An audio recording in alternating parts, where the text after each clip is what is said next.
Hello everybody, this is Dr. Omid, and in this video I'm going to talk about the third part of the gastrointestinal tract. It means stomach, small intestine and large intestine. Hopefully this video will be useful for your study. Thank you for your attention. Next part of the gastrointestinal tract is stomach. Stomach is an organ that is located under the left side of the diaphragm in the region that is called left hypochondric region mainly. Then it's turning toward downward and to the right side, and in this region it reached to the region of the epigastric region of the abdominal cavity. The gaster or stomach, it has capacity approximately, the normal capacity is 1 liter, but of course it can be extended to the maximum capacity, which is 2 till 3 liter. The widest part of the stomach is this part, which is called fundus, approximately 45 centimeter, and the narrowest part of the stomach is in this part, and the pyloric part, which is approximately 1.5 centimeter. According to the macroscopical anatomy of the stomach has 2 orifices. One orifice that we already mentioned, and it's the opening of the esophagus, is the place of opening of the esophagus, is the cardiac ostium or cardiac orifice, which is approximately at the level of T11. And the other orifice is at the end of the stomach, which is approximately which is called pyloric ostium or pyloric orifice. Then the part of the stomach, we have 2 curvature. One curvature which is upward, and is called, and is smaller, and is called lesser curvature, and the other curvature which is downward, and it's called greater curvature. The other part of the stomach is fundus. This is the uppermost part of the stomach, which is called fundus, and usually is contained of air bubble. Then the largest part of the stomach is called body or corpus of the stomach, and then is this part of the stomach, which is called pyloric part. The pyloric part itself, is divided to 2 parts. The first part is the antrum of the pyloric part of the stomach, and then it continues as a pyloric canal, which is approximately 2-3 centimeter length. It has the whole length of the stomach is approximately 25 centimeter, and here is till the last 2-3 centimeter, then is end up to the pyloric ostium or orifice.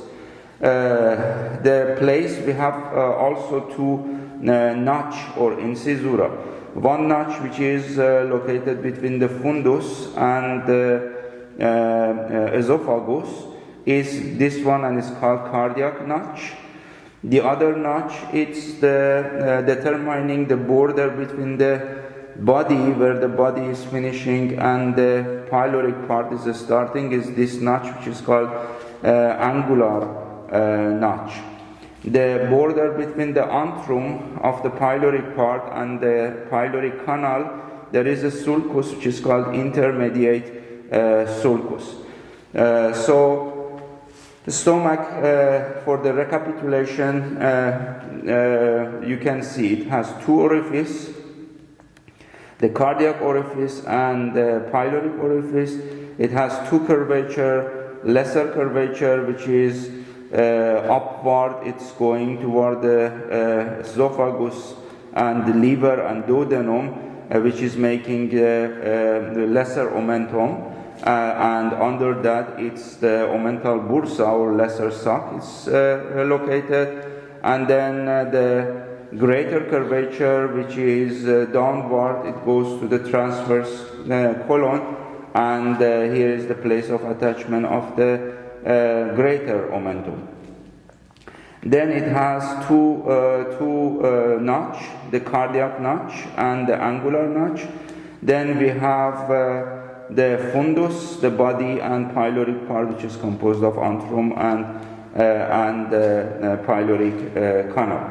So this is the stomach has of course two surfaces as well, the anterior surface and posterior surface, and we are going to discuss the details, what organ is lying in the anterior side of the stomach, and which organ it's making the stomach bed. So if you open the stomach, inside the stomach you can see, we said as usual, the first inner layer of the gastrointestinal tract, the structure of gastrointestinal tract is tunica mucosa or mucosal layer. As you see, the mucosal layer here in the stomach, they are forming a fold which are called gastric fold or plica gastritis, and they are in this mucous membrane. They are located the gastric gland, which is opening inside the small cavity, which are called gastric foveola. Those glands, they are the secretion. It's making pancreatic, the gastric juice, and this gastric juice, it's playing role not only for the digestive process of the physical digestive process, it means by the movement of the stomach, but also the chemical playing role in the digestive process in the chemical aspect also, because of this effect of this gastric juice to the food that is coming inside the stomach. In addition, also the mucous membrane of the pyloric part of the stomach, it has some endocrine cells that is producing the hormone which is called gastrin, and this gastrin is playing role for the secretion of this gastric juice, and also it's playing role for the movement of the stomach. So one important thing that is exactly below the lesser curvature, from the cardiac ostium or orifice toward the pyloric orifice or pyloric ostium, there is a pathway which is called salivary sulcus or sulcus salivarius. It has another name like a Waldier pathway also, and this is a pathway for the fluid, especially when you are swallowing your saliva or any fluid. So immediately it goes through this pathway from the cardiac ostium toward the pyloric ostium, and without remaining or without storage inside the stomach, is immediately directed toward the small intestine, respectively the duodenum. So this is about the inside first layer of the stomach. Of course, then under that we have the submucosal layer, and then there is a muscular layer, which is the only part of the gastrointestinal tract that it has exception, because normally we have 2 layers and the stomach has 3 layers of the muscular layer. After the mucous layer, we have the second layer from inner to the outer is submucosal layer, that it contains the loose connective tissue, which contains some vessels and nerve plexus. And finally, the third layer It's the muscular layer. Muscular layer, as I said, is in the stomach is exceptionally. So it means that we have, instead of 2 layer, we have 3 layer. Usually the gastrointestinal, it has tract, it has one outer layer, which is longitudinal muscle, and one inner layer, which is the circular muscle. And here, from the at the pathway of the lesser curvature and greater curvature, you can see the layer of the longitudinal muscles. This is the most outer muscle.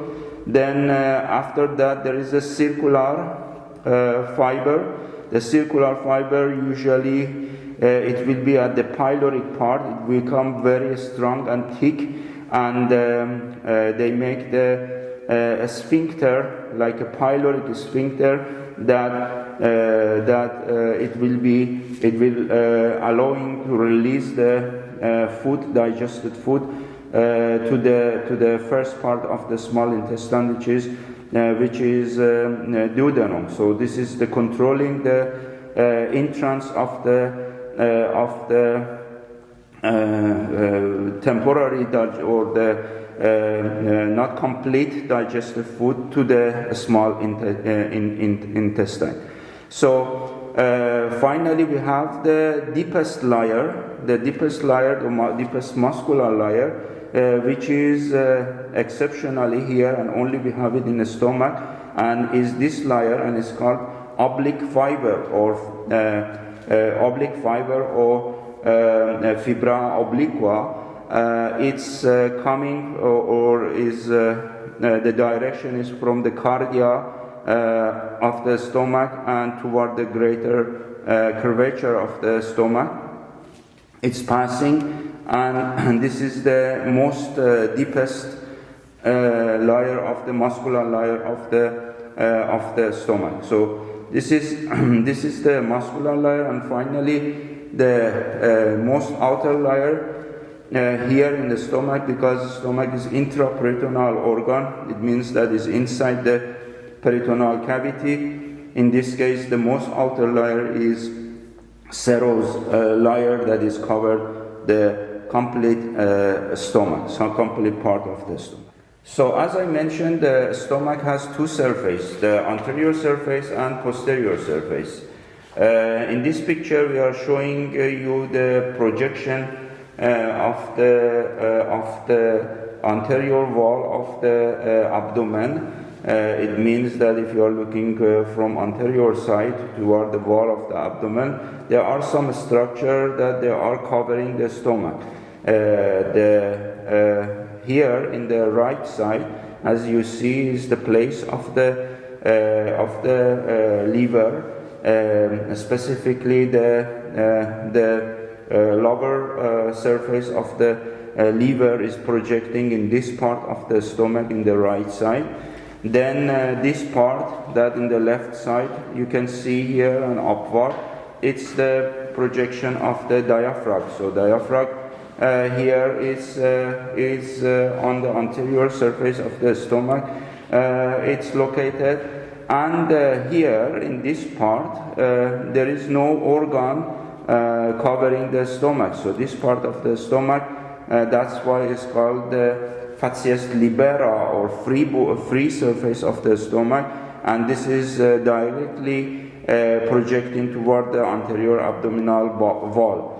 So in anterior surface of the stomach, you can see the hepatic surface and the lower surface of the liver, and here is the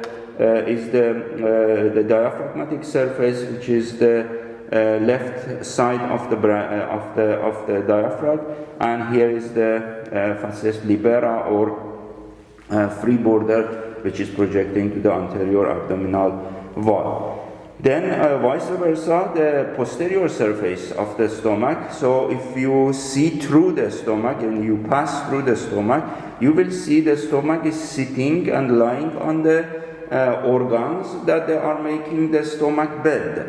And those organs or those structures, they are here in this area. You can see the part of the diaphragm that posteriorly it's located behind the stomach in this part. Then the most left side is the organ which is located under the diaphragm on the left side, and is a spleen. So this is the projection of the spleen. Then it's the pancreas. This is the pancreas that is projecting in this middle part of the stomach on the posterior surface. And then you have the projection of the organ that is behind the stomach. It's the kidney and suprarenal or adrenal gland, but the left side. So the left kidney and the left suprarenal or adrenal gland. And finally here the stomach is sitting in the lower portion of the stomach is sitting on the transverse colon. So here is the transverse mesocolon of the transverse colon. So this is those structures that are making the bed for the stomach. So once more, in the posterior aspect of the stomach, you can find the diaphragm, you can find spleen, left kidney and left adrenal gland, the pancreas, and the mesocolon transversum or transverse mesocolon. Those are the anterior and the posterior relationship of the stomach. So here in this picture you can see the stomach in situ. The liver is a little bit pulled upward to see the place exactly. Here is the fundus, and here is the lesser curvature, and here is the greater curvature. Here is the pyloric part of the stomach, and finally here is the first part of the small intestine, which is the superior bulb of the duodenum. As we mentioned it, so from the lesser curvature toward the lower surface of the liver, we have this duplication of the peritoneum, which is covered by the fatty tissue. Is called omentum minus or lesser omentum, and is composed of several ligaments. The main ligament is the hepatogastric ligament, which is connecting the lower or visceral portion or surface of the liver toward the lesser curvature, is this ligament. Then another important ligament is the hepatoduodenal ligament, which is connecting the lower surface of the liver toward the superior portion of the duodenum, superior bulb of the duodenum. Here, this ligament, hepatoduodenal ligament, is very important ligament, because in dissection room, if you find this lesser omentum and you find the hepatoduodenal ligament, and you start to dissect the hepatoduodenal ligament, inside the hepatoduodenal ligament you can find the three structures, which is called porta hepatis. And those structures, topographically, they are: the most posterior structure is portal vein, then the anterior to the portal vein and toward the right side is up here, it's the common bile duct, and anterior to the portal vein and on the left side is the proper hepatic artery. Those three structures and the position, they are very important, and all these three structures, they are inside the hepatoduodenal ligament. So once more, the most posteriorly is portal vein, anterior and right side is common bile duct, and anterior left side is proper hepatic artery. So we have some connection of these ligaments on some literature. They are saying also the part of the lesser omentum also it will be hepatophrenic ligament and hepatoesophageal ligament. Sometimes you can see, but these two ligaments are the most important ligament of the omentum minus, the hepatogastric and hepatoduodenal So if I open this omentum minus, then behind of this omentum minus there is a topographically space or topographical space that is called omentum bursa omentalis. The bursa omentalis or omental bursa, here there is a foramen which is open to this space, the bursa omentalis or omental bursa, that in topographical anatomy of the abdomen we are going to discuss. So from the greater curvature down toward the colon transversum, there is a omentum maius or greater omentum, which is also the duplication of the peritoneum and is covered by the fatty tissue also, and it's the main component of this greater omentum is the ligament of the gastrocolicum or gastrocolic ligament, that is main part of this greater omentum.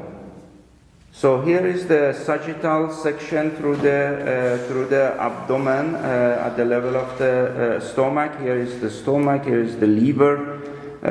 Here is the green part that you see. It's the peritoneal cavity. So as you see that the stomach, it's located intraperitoneally. The most part of the liver is located intraperitoneal. The colon transversum is intraperitoneal organ, and the pancreas and most of the duodenum, they are retroperitoneal, as you see. So this is for your orientation. And here it's the lesser curvature to the inferior surface of the liver. Here is the lesser omentum or omentum minus here, and here the greater curvature downward. It's the greater omentum or the omentum maius or major omentum, and then the space behind of them, it's the omental bursa or lesser sac. This omental bursa or lesser sac that you can see here is formed by the greater and lesser omentum, and it's close to the organ. It's communicating with the greater sac via the epiploic foramen that I mentioned it before in the last picture, and or they call it foramen of Winslow. It's the foramen that is communicating the omental bursa with the greater sac.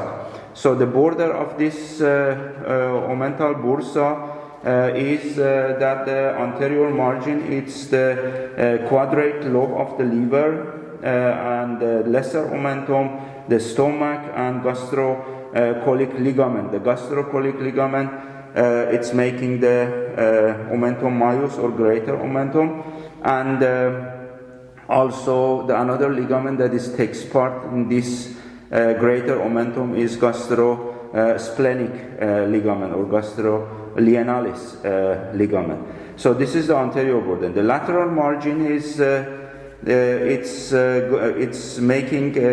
formed by the gastrosplenic ligament and the spleen and phrenico-splenic ligaments. The lateral, it's toward the lateral side, and the posterior margin is covered by the organs that is covered by the peritoneum. It means that left kidney and the suprarenal gland and pancreas, mainly pancreas.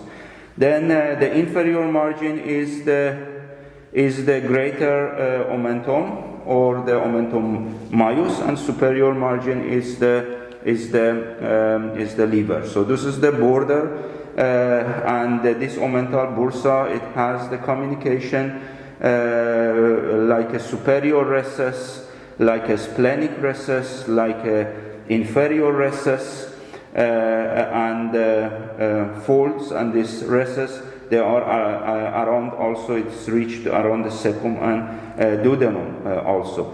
The clinically is important, this omental bursa or lesser sac, because the hematomes or abscess or some neoplasm or cancer or cyst also, or tuberculosis. It can be appearing in this region. And as we said, this cavity of the abdomen that is formed by the lesser and greater omentum. And usually it found in mammals. And the connection of this greater sac with the omental bursa, it's through the omental foramen or foramen of Winslow that I already mentioned this. So this is the cross section, the sagittal cross section. So here you have the macroscopical anatomy of the stomach. The shape of the stomach typically in most of the case is like a letter J, and or the horn of the cow, for example. Those are the shape of the stomach, and as we mentioned it in the theoretical part, the stomach has two orifices. One orifice is here, which is the cardiac orifice, is the place that the esophagus is open here, and the other orifice is here, which is called pyloric orifice, which is the end of the stomach and the beginning of the small intestine, respectively the duodenum. The upper part of the stomach here is called fundus, which is usually contained of air bubbles. In the X-ray, it's called also the fornix. It can be called. And between the fundus and the esophagus, here there is a notch, which is called cardiac notch. Then the stomach, followed by this part, which is called body of the stomach or corpus of the stomach. And here in this place is starting the pyloric part of the stomach. The pyloric part of the stomach has in the beginning the first part, which is antrum, and followed by the pyloric canal, which is end up to the pyloric ostium. The borderline between the body and pyloric part is this notch, which is called angular notch, and between the antrum and pyloric canal there is a sulcus here, which is called intermediate sulcus. Cranially, we have this curvature, which is called lesser curvature, and to this lesser curvature is attaching the omentum minus or lesser omentum, and here downward it's the greater curvature, which is to this ligament is attaching the omentum majus or greater omentum, and it contains of usually two ligament, the gastrocolic ligament and gastrolienal ligament. It's composed of the omentum majus or greater omentum. So stomach, as we mentioned it here, it has two surfaces, the anterior surface and the posterior surface, which is anterior surface in this area is covered by the hepar or liver. Here is by diaphragm, and this part it's the free border, and the posterior border or posterior surface is sitting on the organ that we already mentioned it. So if I open the stomach, you can see the gastric fold that I already discussed. So this is those are the gastric folds, and inside there are the gastric glands that they are producing the gastric juice, and foveola gastricce or the gastric foveola, that the glands that are opening. Interesting thing that I already said, this is the lesser curvature, and inside and the area of the lesser curvature from the cardiac ostium till the pyloric ostium, there is a longitudinal pathway like this that is passing from the cardiac opening to the pyloric opening. Is this pathway, which is called sulcus salivarius or salivary sulcus or Valdier pathway, and this is the pathway for the swallowed saliva that permanently is producing, and the fluid that is passing directly from one osteum to the other osteum. So this is the macroscopical view of the stomach. If you see, this is another stomach. The content and the shape of the stomach is really depend on the content of the stomach. If the person is obese, or if it is slim, or if is male or female. So, but generally here is another. Is the opening of the esophagus. Here is the orifice or ostium pyloric. Here is the fundus. Here is the cardiac notch. Here is the angular notch.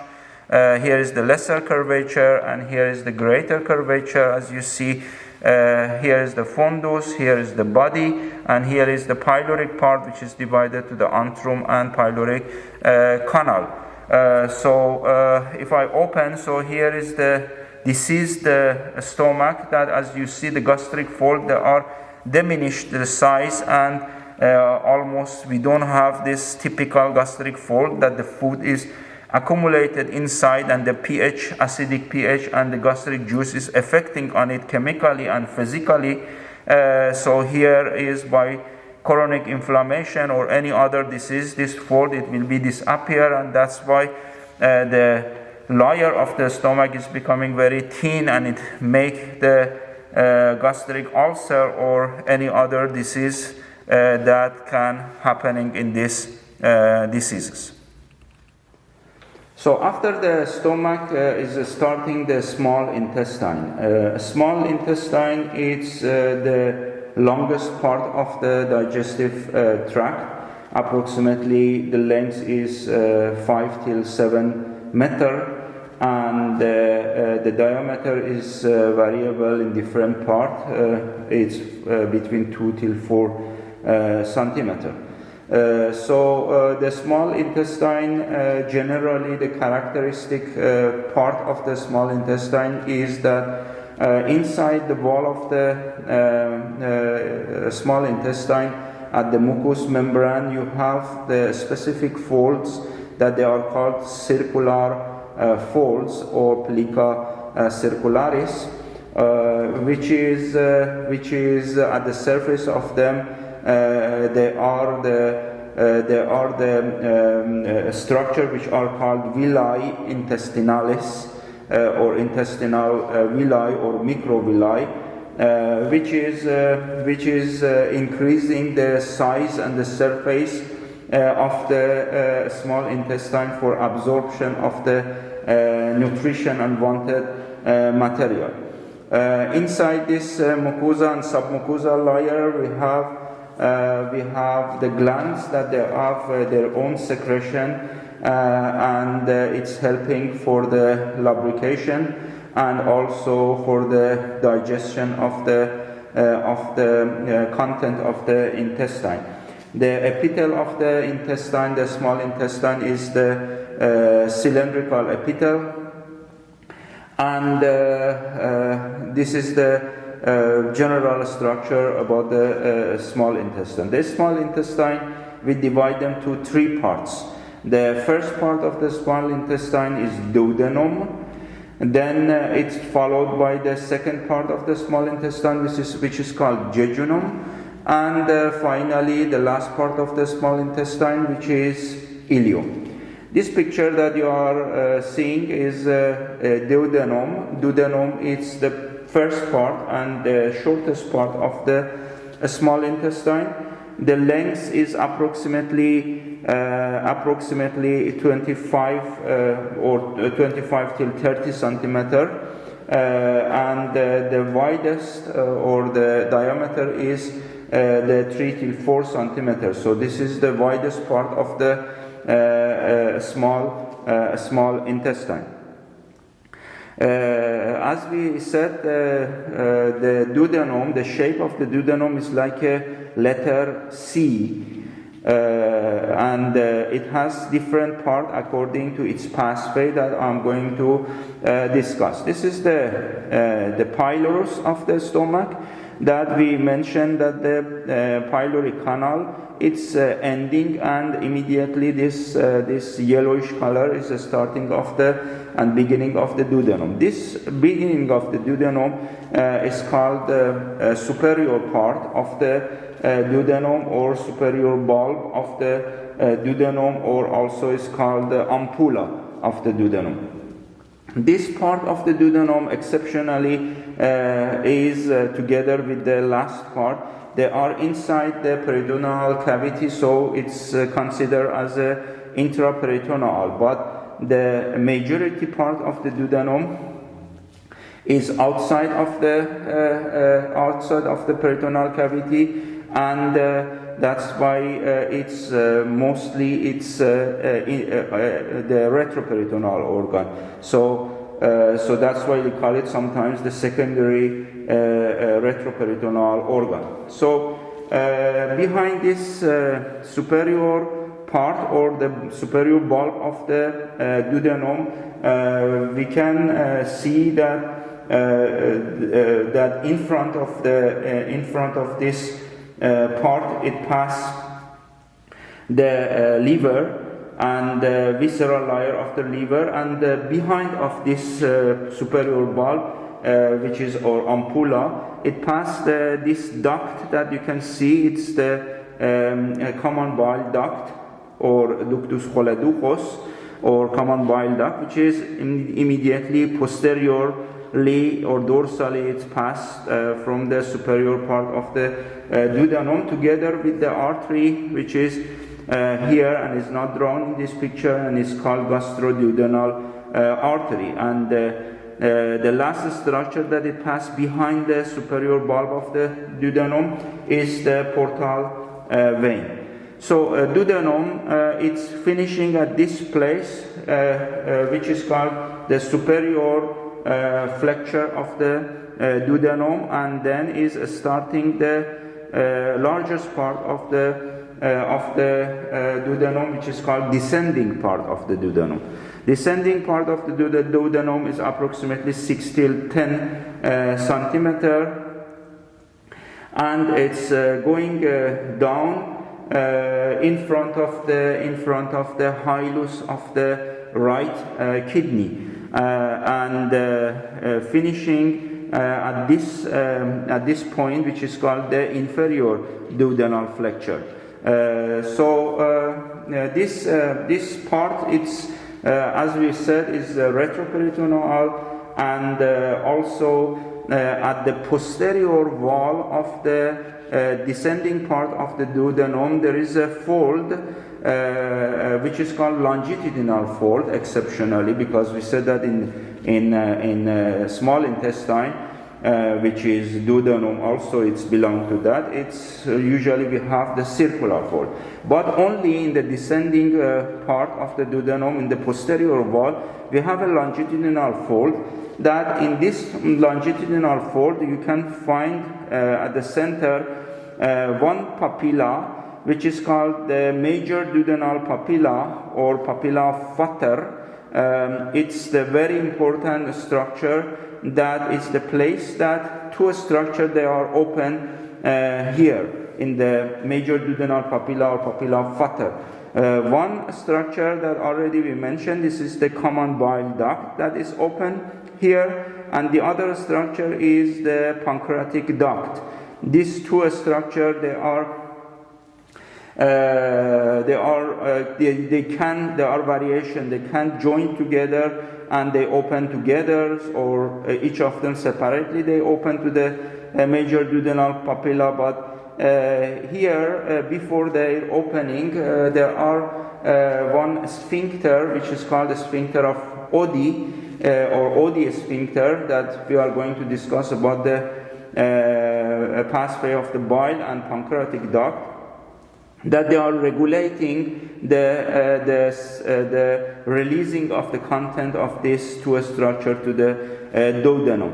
Approximately 2 centimeters above this major duodenal papilla, there is another papilla which is called minor duodenal papilla, or Santorini, and this is the place also is located in the longitudinal fold of the posterior wall of the descending part of the duodenum, and this is the place for opening of the accessory pancreatic duct.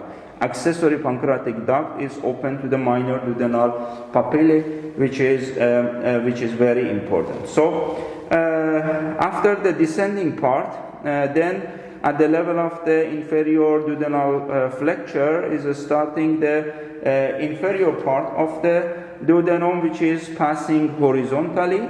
So this is the horizontal part of the duodenum, which has important, and behind this horizontal part, it passed the aorta and the vena cava inferior, and in front of this horizontal part of the duodenum, it passed the superior mesenteric vessels, vein and artery, which is important. And after the passage of this superior mesenteric artery, they are entering to the root of the mesentery that we are going to discuss. So after this horizontal part, so then we have the ascending part of the duodenum, which is going cranially, and finally it's finishing at this level, that the next part of the small intestine is started and is called jejunum.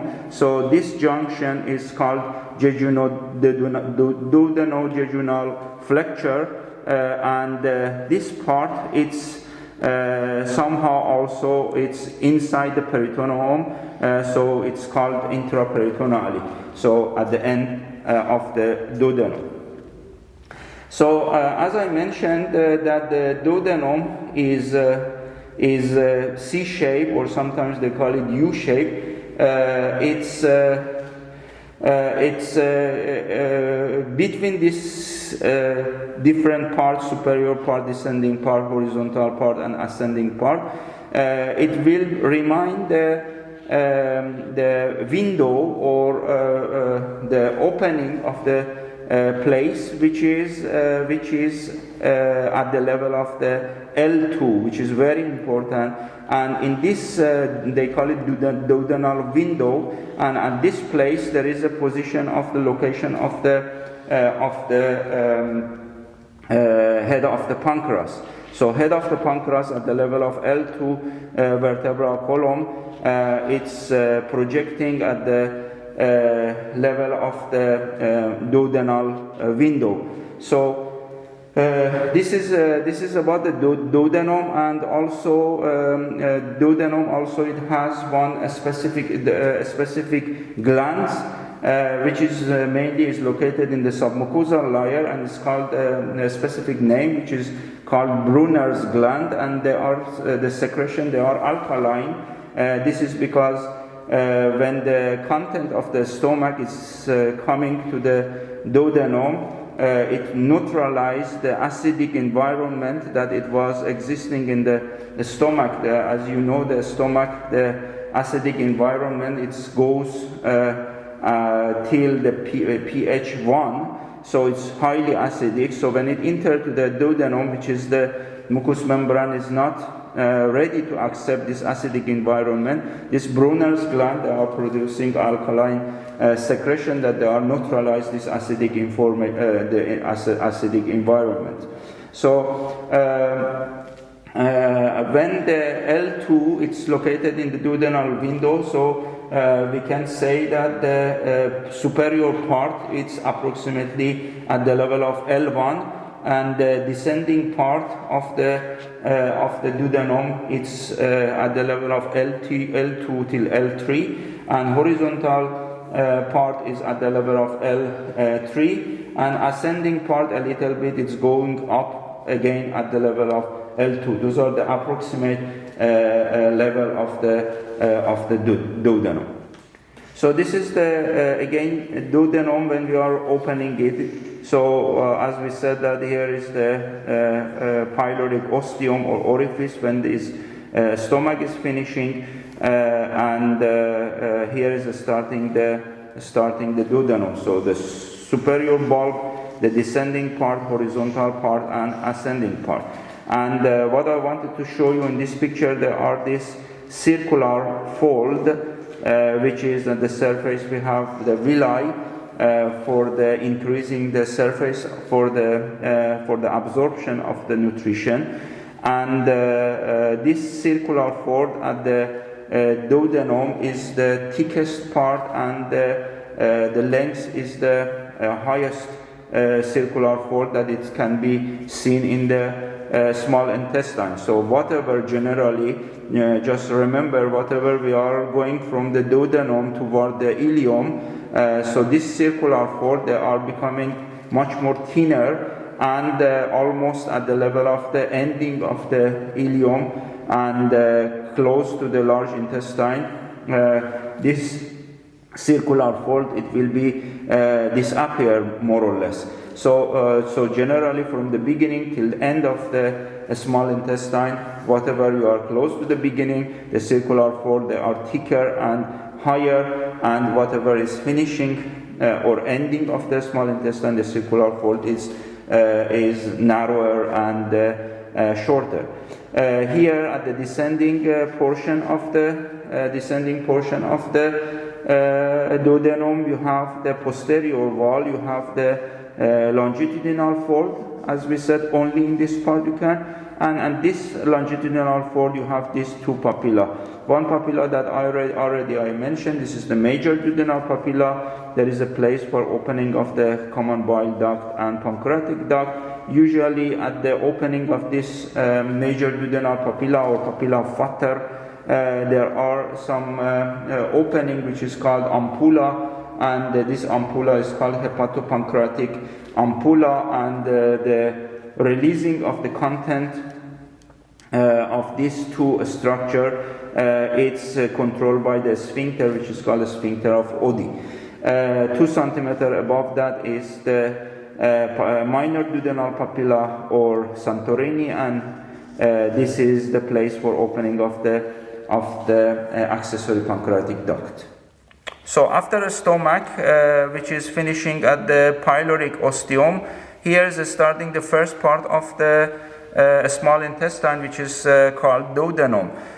We said that the duodenum is approximately 25 till 28 centimeters and has several parts. This part is the superior bulb or ampulla, or the superior part of the duodenum, which is located intraperitoneally.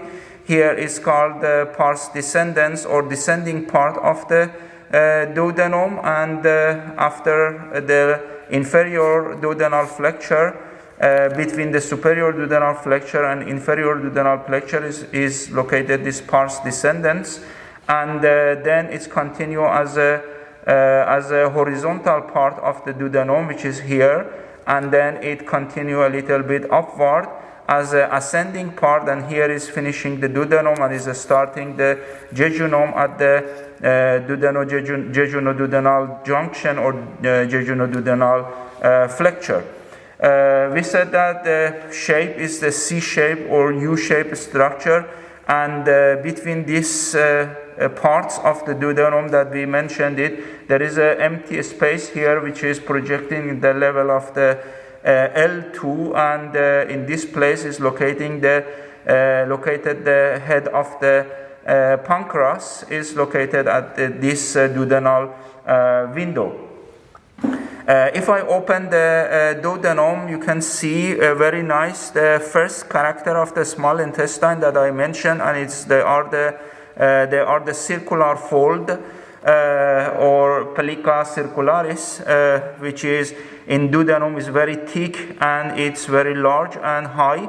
And in the posterior part of the descending part of the duodenum, you can see this papilla. If you can focus in this, so this is the papilla, which is called the major duodenal papilla, and in the major duodenal papilla is the place of the opening of the bile duct and pancreatic duct together at the hepatopancreatic ampulla.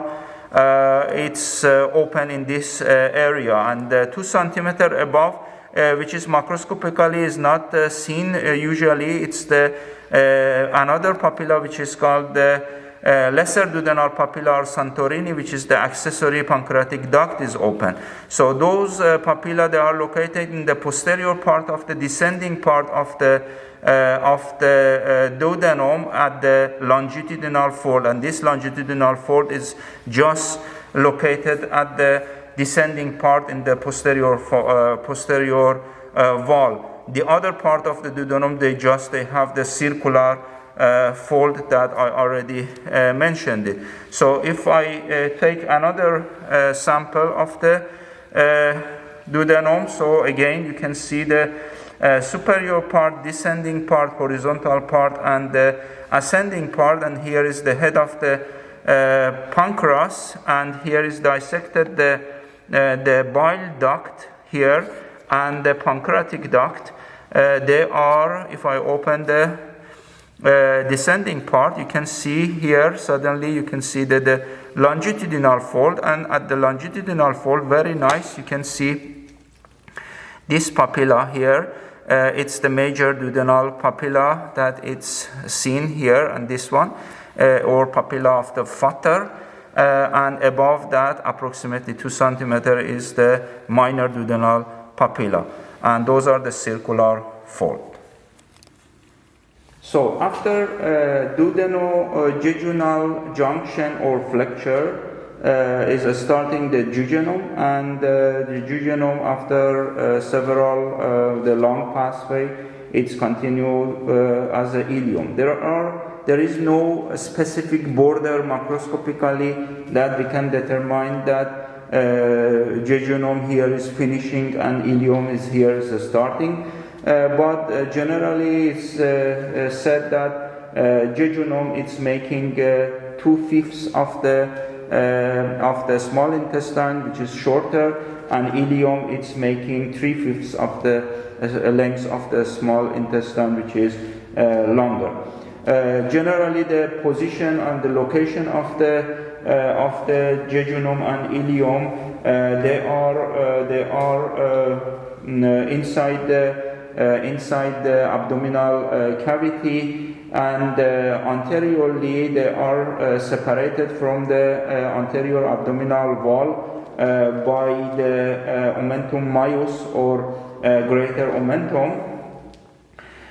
So when we are dissecting and we open the wall of the abdomen, the anterior wall of the abdomen, then after cutting these walls of the abdomen, then we reach to the omentum majus or greater omentum, that it's a lot of fat tissue, and then when we prepare this omentum majus or greater omentum, then we will see these parts of the small intestine, jejunum and ileum, that they are curving each other and turning each other, turning all around the part of the abdomen. So posterior relationship of this part of the small intestine is reached to the parietal peritoneum, that is covering the part of the duodenum, is covering the kidney, they covering the aorta and inferior vena cava on the right side, a little bit superiorly, and to the left side, they are contacting with the part of the large intestine. Inferiorly, it reaches to the ampular part of the rectum that we are going to discuss, and also it reaches to the urinary bladder, and in female also is reaching to the uterus that we are going to discuss. So this is the relationship of this jejunum and ileum. But what is important, the jejunum, which is here, is seen as a cross section, and ileum, which is here, is seen as a cross section. So you have to know the difference between the jejunum and ileum. One difference that already I mentioned, that the jejunum is shorter and is make 2/5 of the length of the small intestine, and ileum is longer and is making 3/5 of the length of the small intestine. Another difference, that is jejunum is wider A little bit is wider than the ileum, which is approximately here is the 3 centimeter the diameter, and ileum is approximately 2.5 centimeter. Then the third difference that you can see here, as I mentioned, so jejunum, the circular fiber, has is thicker and it's higher, and the number of this circular fiber that are in the jejunum is more. But in ileum, as you see, the circular the circular folds, or plica circularis, they are smaller, and the number is diminished, and also the lengths they are diminished. So the third difference is the difference at the size and number and the thickness of the circular folds of the jejunum, which is higher, and ileum, that is less. Then another fourth difference between jejunum and duodenum is the type of the lymphatic follicles that we have it in them. So the jejunum, they have the lymphatic follicles that they are all around the walls of the jejunum. It's located, and they are separated from each other. So that's why the jejunum, it contains the solitary lymphatic follicles. But as you see, the ileum, which is one of the exceptions in the gastrointestinal tract, that the lymphatic follicles, they are aggregating together, and they make the aggregatory lymphatic follicles in ileum, that it has a specific name as a Pierce patch. So this is the Pierce patch, or the aggregatory lymphatic follicles. Then another difference between jejunum and ileum is that usually the jejunum is it has a more and rich blood supply than ileum. That's why the color, when you open it, the color of the jejunum is much more pinkish than the pale color of the ileum. And another difference, that if in the cadaver you open the body and you open the jejunum and ileum, jejunum is usually empty, but ileum, it's content of the remnant of the food that it was digested. So, and the last difference that is very important, it's about the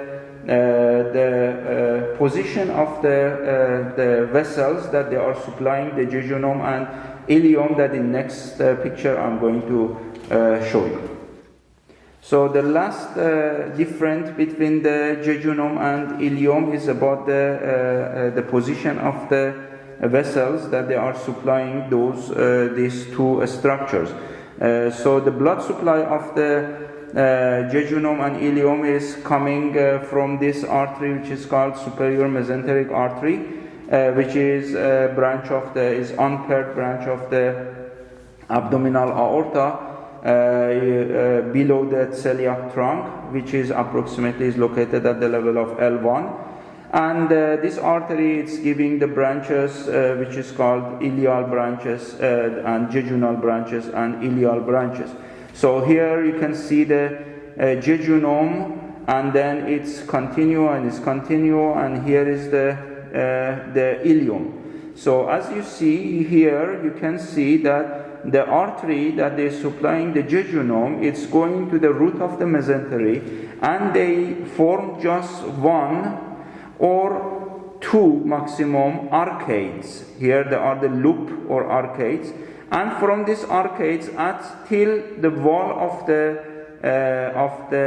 jejunum, there are the artery which are called straight artery or vasa recta.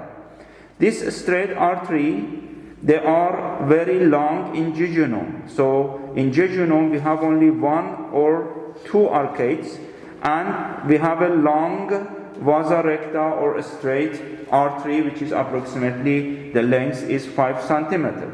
But if you have a look at the ileum, you can see that the number of the arcades or the loops is increasing. It means that it can appear the 1, 2, 3 or 4 loops, and then the vasa recta or a straight artery that is reaching to the wall of the ileum, it's very short, which is approximately 2 centimeters. So this is the last difference between the jejunum and ileum that you have to know. So you know that the ileum is finishing or opening to the large intestine, the first part of the large intestine, which is called cecum, at the level of the ileocecal opening or ostium, that I'm going to discuss in the section of the large intestine. So here are the rest of the small intestine. It means that the jejunum and ileum. As we mentioned it, so they are making, the jejunum is making the 2/5 of the small length of the small intestine, and ileum 3/5 of the small intestine. So as I mentioned it before, there is no exact border that I can say that here, for example, finishing jejunum and here is the starting ileum. But if I take the two ends of this intestine to understand which one is jejunum and which one is ileum, if you remember about the difference between the jejunum and ileum. So first of all, as you see, the circular fold in jejunum is, so macroscopically I can understand that this one is the beginning of the jejunum and this one is the end of the ileum. Why? Because the circular fold that you can see it here, they are thicker and the number is more than comparing of the here, and the height also is more. So the circular fold, it's definitely here is much more visible and much more seen here at this end. So here is the jejunum and here is the ileum. Another, if you look at the diameter, so the diameter here, it's much more bigger, not much more, a little bit bigger than this one. So here is the jejunum and here is the ileum. So according to this, I can recognize it. So about the color, so the pinkish color is the jejunum and the palish color is the ileum, is the another different. And also the content, we said that usually the jejunum is empty and ileum is full of the content is full, but here is we cleaned it, so it's not seen. And also about the aggregatory lymph node that we have it in ileum, and solitary lymph follicles that we have it in jejunum, which is we need it's macroscopically is not seen. And also about the difference of the blood supply that I already mentioned it, about the arcades and the straight vessels, that the straight vessels in jejunum is longer, around 5 centimeters. In ileum, the arcades, there are 3 or 4, and the straight artery or rectal artery is the smaller, approximately 2 centimeters. So this is the difference between the jejunum and ileum. Jejunum, ileum. So after the small intestine, the ileum is finishing at the ileocecal valve and is starting the large intestine. So first of all, I discuss about the general character of the large intestine and the difference of large intestine with the small intestine. First of all, the length of the large intestine is between 1.2 till 1.5 meter length. The diameter is approximately variable, is between 8 centimeter till approximately 4 centimeter in different parts of the large intestine. For example, the widest part of the large intestine is at the second that we are going to discuss. So the function of the large intestine is that the content of the ileum, when it is entered to the large intestine, which is this content is now most of the nutrition and wanted material is absorbed, and the remnant of this food, which is called humus, is reaching to the large intestine, and the function of the large intestine is the absorption of the water and electrolyte. So this is the main function of the large intestine, that is absorption of water and the electrolyte. So one character that I already said about the length and diameter. The other character that you can see inside the large intestine is these folds. As you see, these folds, they are called semilunar folds. Semilunar folds, or plica semilunaris. In large intestine is not exist the circular fold, and is not exist the villi or microvilli. So instead, inside the mucous membrane, you have this semilunar fold. Another character of the large intestine, there are this segmentation. Segmentation that outside you can see, it's called, each segment is called haustra. Haustra is each segment, and this haustra is identical with the inside in the mucous membrane with this semilunar fold. Another structure that you can find, and it's the character of the large intestine, is those are these structures here and here. They are generally called tenia coli or tenia coli, and this tenia coli that approximately the diameter is approximately 8 till 10 centimeter.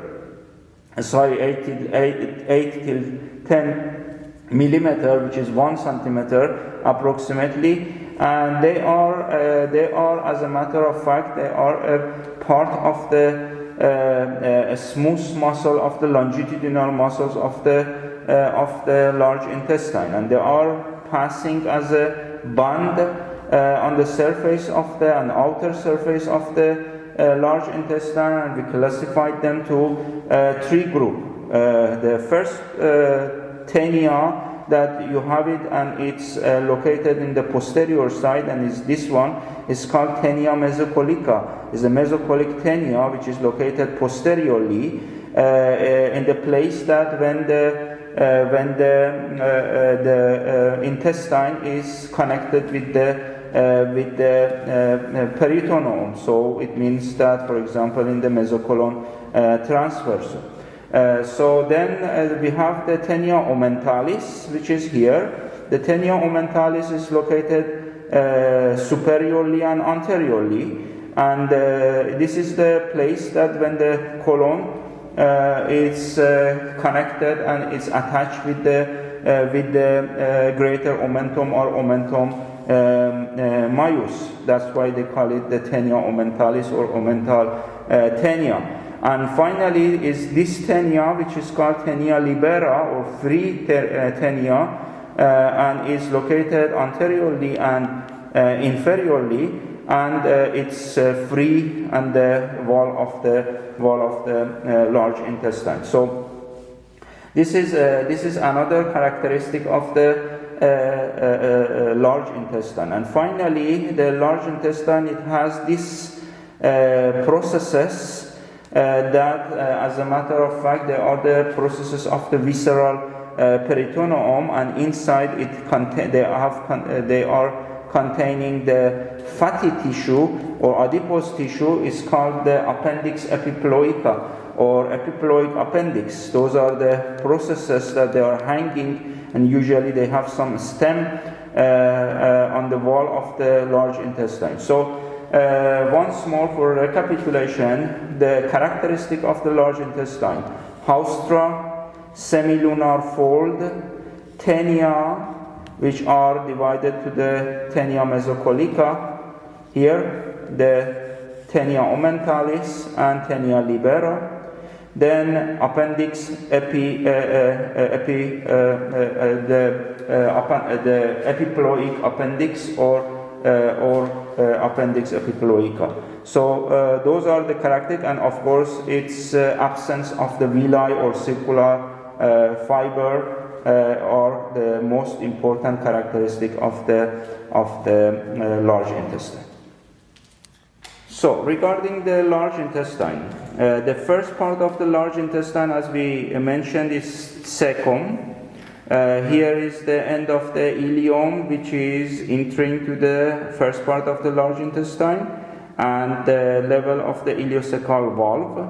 As you see, this ileocecal valve, it contains two lip or labium. They call it superior and inferior labium or lip.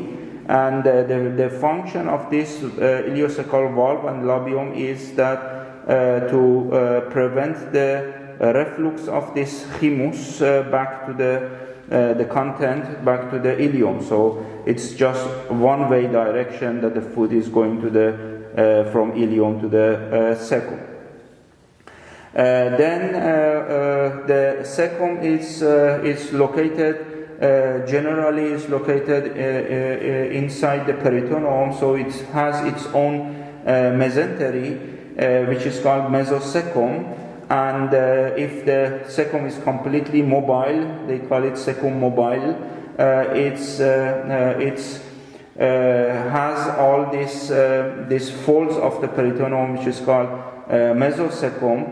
And usually behind the cecum, it can be a space which is or recess, which is called the retrocecal space, and this is the place for the surgical approach to the cecum. At the cecum generally it has the widest part of the large intestine. It means approximately 6 till 8 centimeter.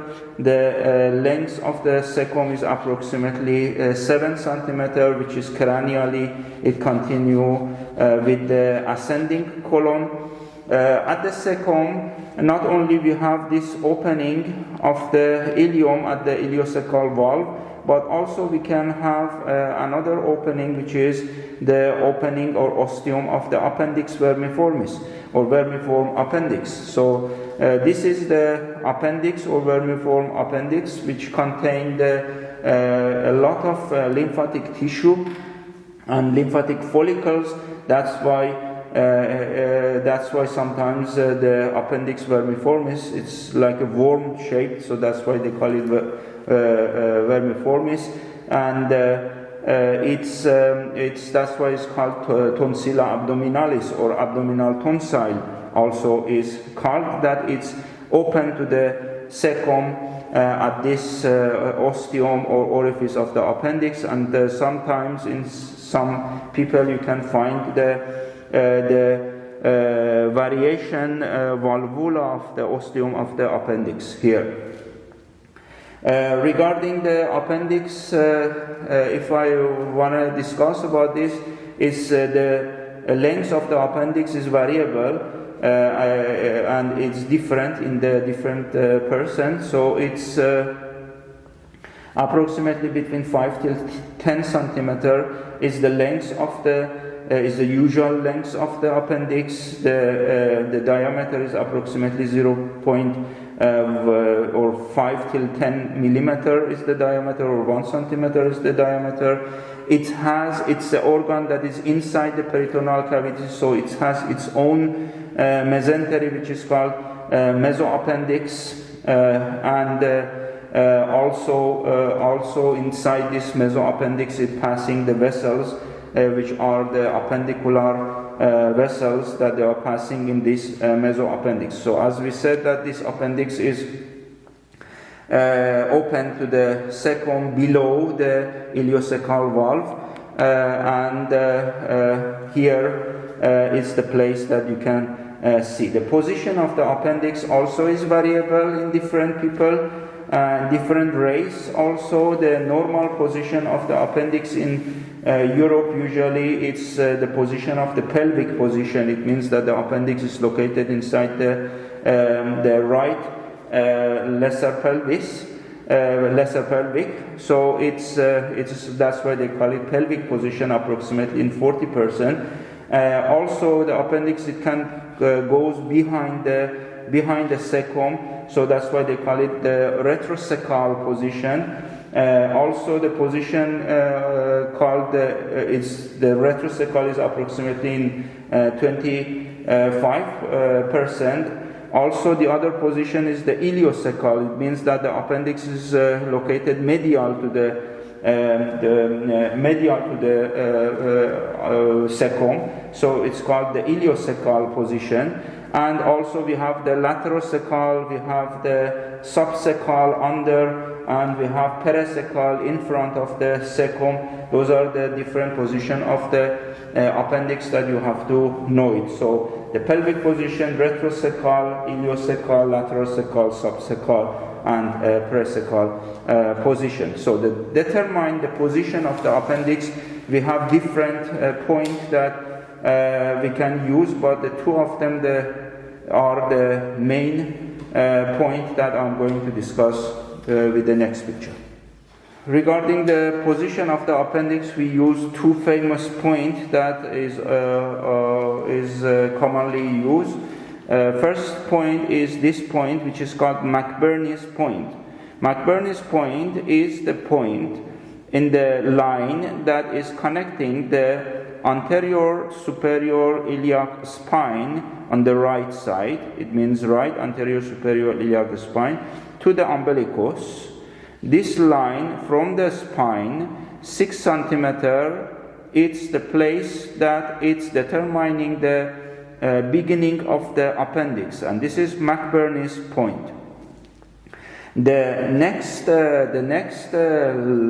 point that here I'm showing to you is Lund's point, which is here, and this is the point that if you imagine this line, which is called bispinal line. Bispinal line is the line that is connecting the right and left anterior superior iliac spine together. And if you divide this line to the right third, middle third, and the left third, so the border between the middle third and right third of this line, it's the place of the Lund's point, and it's the determining the position of the approximately the end of the appendix vermiformis. Of course, this position it's very related to the of course this point is very related to the position of the appendix. It means if it is pelvis or retrosacral or parasacral and so on. So these two, Lund's point and McBurney's point, are important. So as we said, that the first part of the large intestine is the cecum that we already discussed it, and cranially the cecum is continue as a ascending colon. Ascending colon, the length is approximately 15 centimeter, and it's going upward till it reach to the right colic flexure. And this right colic flexure, it's in contact with the visceral surface of the liver, so that's why they call it hepatic colic flexure. This ascending colon, it's sitting on the iliacus muscle and quadratus lumborum, and also behind the ascending colon, also not only these two muscles, but also you can see the right kidney also, it will be determined here. So at this right colic flexure, then the colon is continue as a transverse colon. As you see, the transverse colon, the length is much more bigger than the ascending colon. Is approximately 50 centimeters in the length, and it's going toward the left side, toward the spleen or lien, and finishing at the left colic flexure, or they call it also splenic or lienal colic flexure. Also, and also this transverse colon is inside the peritoneal cavity, so it means that it has its own mesentery, which is called mesocolon transversum.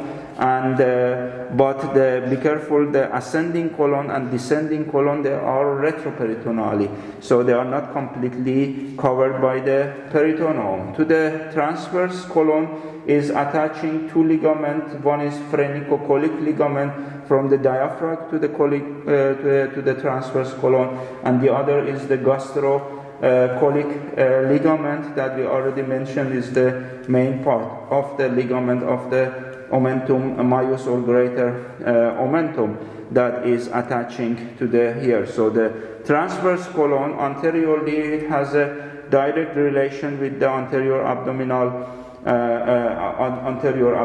wall, and like other part of the other part of the large intestine, it has the general characteristic of the large intestine. So after the left colic flexure, it continue as a descending colon, which is passing in the retroperitoneal position, and the length is variable, and is approximately 22 till 30 centimeter. And if you compare it with the ascending colon and transverse colon, the descending colon is much more narrower than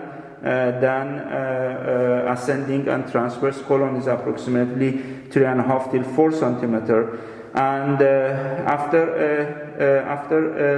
a distance, then it continue with this S-shaped colon, which is called sigmoid colon. And the sigmoid colon usually is located inside the peritoneal cavity, so that's why again it has its own mesocolon, which is called mesocolon sigmoidum or sigmoid mesocolon. And this S-shaped mesocolon, it's finishing and it continue with the rectum that I'm going to discuss. So this is all about the large intestine. Of course, large intestine, it contains in the mucous membrane, they have the glands also, and they have these four typical layers that we have it, except the outer layer, that those area that is covered by the peritoneum is serous layer, and those area that is not covered by the peritoneum, they are covered by the adventitia.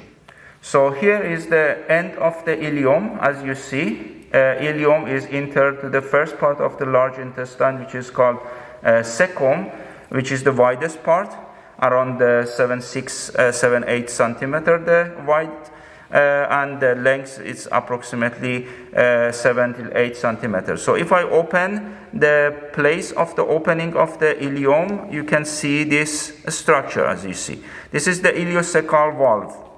Ileocecal valve, it contains of two lip or labium, superior and inferior, and thanks to these two structure and valve, they are preventing the reflux of the content of the chymus back to the small intestine or ileum. So this is the structure that you have to respect it. So then, as you see at the lower part of the ileocecal valve here, you can see another orifice, and if I continue to this orifice, you can see this structure, which is called appendix vermiformis. This is the abdominal tonsil. Also, we said that is called because it's contained of the lymphatic tissue. The length is variable. You can see here the length is not that much big. The length is between 5 till 10 centimeter approximately, and the orifice is open to the cecum, exactly below the ileocecal valve, in this area, which is the ostium of the appendix vermiformis. Here, that at the ostium, you can say sometimes the valvula. So this is the macroscopical view of this part and this structure that I mentioned. This is another preparation that is showing you the ileum, and ileum is finishing here to the cecum. This is much more visible. the structure. So this is the ileum, and this is the entrance of the ileum to the cecum at the ileocecal valve. And this is the large part of the large intestine. It's the cecum, and continue cranially with the ascending colon. And here you can see the different size and the different position of the appendix vermiformis, which is here at the lower part of the cecum, at the pelvic position, for example, of this appendix is located here. As you see, if you compare it with the previous preparation, the size it's much more bigger than the previous one, and here you can see the cecum is large, really, this 6-8 centimeter that we said before also. So this is that you can see, this is the part of the large intestine. I would like to show you the structure that you can see in large intestine that we mentioned it before. Those are the semilunar fold that I mentioned it, that they don't have circular fold or villi or microvilli, so we don't have them, and but in large intestine we have semilunar fold. And this semilunar fold, they are exactly at the segmental place that we said it. It's called haustra, which is the segmental of the large intestine. Also, you can see here, if here maybe it's better. So here you can see the band of the longitudinal smooth muscle, outer smooth muscle here, and this is the tenia coli that we already mentioned, that there are 3 tenia is existing in the large intestine. And here, for example, some part of the serose process, or the process of the visceral peritoneum, that it contains the fatty tissue, and it's called the appendix epiploic or epiploic appendix, which is the character of the large intestine. So after the sigmoid colon is starting the rectum. Usually the junction of the sigmoid colon till the rectum is at the level of the S2, S3, and this is the beginning of the rectum, and the end of the rectum is this opening, which is called anus. The border between the sigmoid colon and the rectum, if you look at it from inside, there is no specific sharp border that you can see that rectum is here is starting, or sigmoid colon here is ending. But from outside, whenever the sigmoid mesocolon is finishing, it means that the rectum at that place is starting. So rectum, generally it has the length approximately between 12 till 16 centimeter, and we have the different diameter between the 4 till 8 centimeter according to their place, and the most widest part and longest part of the rectum is ampulla. So this is the ampulla recti, or the ampulla of the rectum, which is approximately 10 till 12 centimeter the length. After the ampulla, which is located above the pelvic diaphragm, this is the levator ani muscle, which is making pelvic diaphragm. So here down, it's continue the rectum as the anal canal, which is the length is approximately 2.5 till 3.5 centimeter, and finally here is anus. So generally, if we want to classify the rectum is divided to the upper part, which is called ampulla, and the lower part, the narrower part, which is called anal canal, and finally the anus. So as we mentioned, the ampulla, which is the upper part and is located immediately above the diaphragma pelvis, or pelvic diaphragm, or levator ani muscle, It's located in front of the concavity of the sacrum. So this concavity of the sacrum, it's making the pathway of the ampulla to curve posteriorly and make a flexure which is called flexure sacralis, or sacral flexure, or flexura sacralis.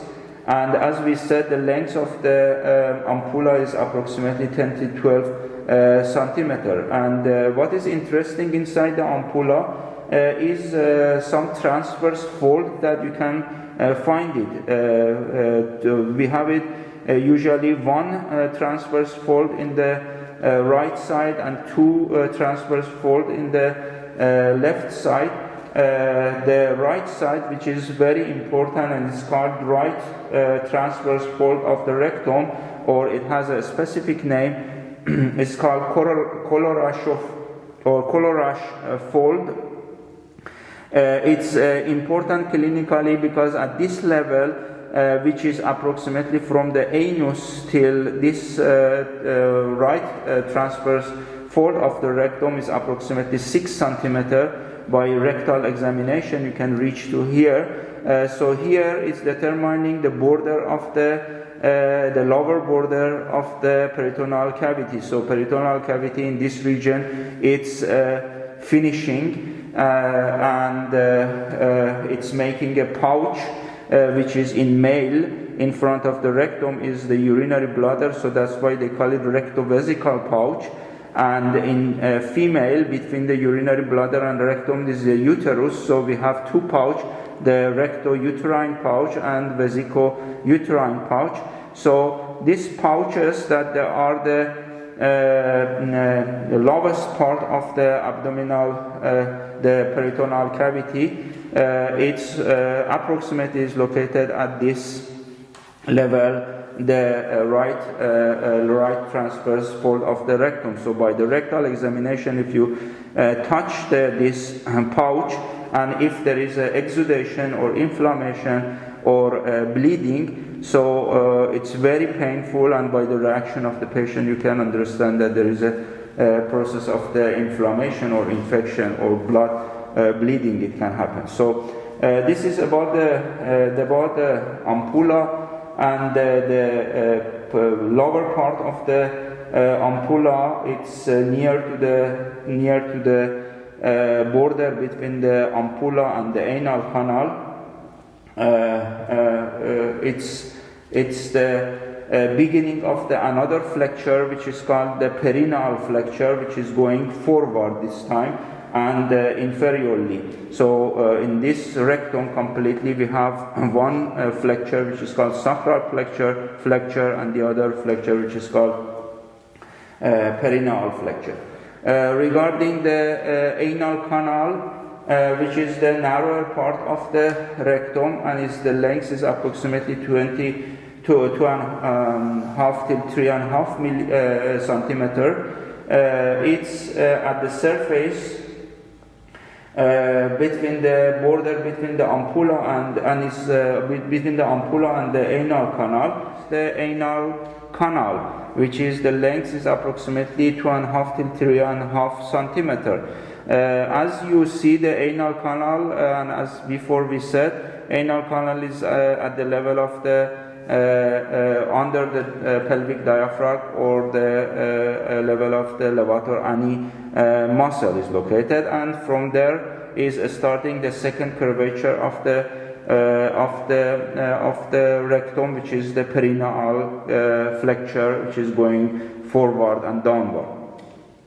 So at the surface of the rectum, there is a border between ampullar part of the rectum and anal canal. It's the line which is called anorectal line. Anorectal line in inner surface of the rectum, it doesn't seen, and usually we don't see the border between the ampullar part and the anal canal part, but outside it's determined as a anorectal line. In the cranial part of the anal canal, you can see approximately 6 till 10 part structures which are called anal column. Those are the anal column that you can see it here, and they are under this anal column. They are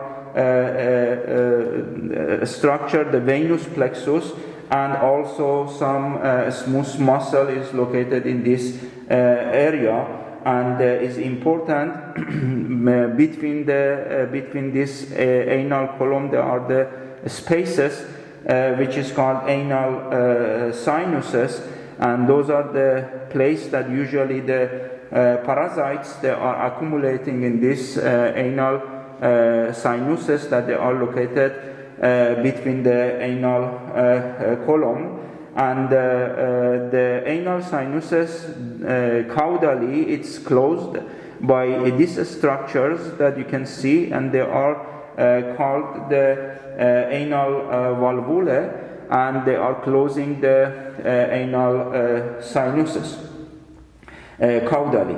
So the transitional part of the place that the mucous membrane is finishing and the skin part of the anus or anal canal is starting is this line, which is called anocutaneous